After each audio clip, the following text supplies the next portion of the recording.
Hello, welcome back to খেলো Bangla channel. আর আজকের ভিডিওতে তোমাদের জানাতে চলেছি সামনেই আছে আইসিসি চ্যাম্পিয়ন ট্রফি। আর সেই চ্যাম্পিয়ন ট্রফি আগে কিন্তু আজকে একটা ফাইনাল ম্যাচ হয়ে গেছে।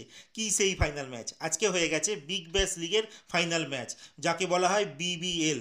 আমরা জানি এই মুহূর্তে এক নম্বর লিগ কিন্তু আইপিএল, মানে ইন্ডিয়ান প্রিমিয়ার লিগ। আর তারপরে যদি কোনো লিগ সব থেকে সেরা হয়ে থাকে সেটা হচ্ছে এই বিগ ব্যাশ লিগ, মানে বিবিএল। আর এই বিগ ব্যাশ লিগে কিন্তু আজকে কিন্তু ফাইনাল ম্যাচ হয়ে গেছে, যেখানে যে দুটো টিম মুখোমুখি হয়েছিল, হোবার্ট হ্যারিকেন আর সিডনি থান্ডার। যেখানে সিডনি থান্ডার প্রথমে ব্যাটিং করতে নামে আর নির্ধারিত 20 ওভারে তারা 7 উইকেট হারিয়ে 182 রান তোলে।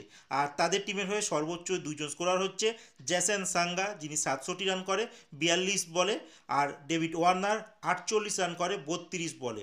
আর উল্টো দিকে হোবার্ট হ্যারিকেনের হয়ে বেস্ট বোলিং করে দুইজন, একজন হচ্ছে রিলি ম্যাডারমিথ, তিনি করেন 3 উইকেট নেন 27 রানের বিনিময়ে, আর ন্যাথান এলিস 3 উইকেট নেন 23 রানের বিনিময়ে।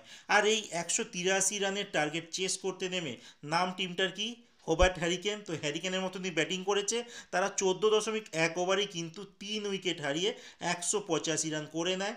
আর তাদের টিমের সর্বোচ্চ রান করে মিচেল ওয়েন, যিনি 108 রান করে 42 বলে, মাত্র 42 বলে 108 রান করে, আর 10খানা কিন্তু তিনি ছক্কা লাগান।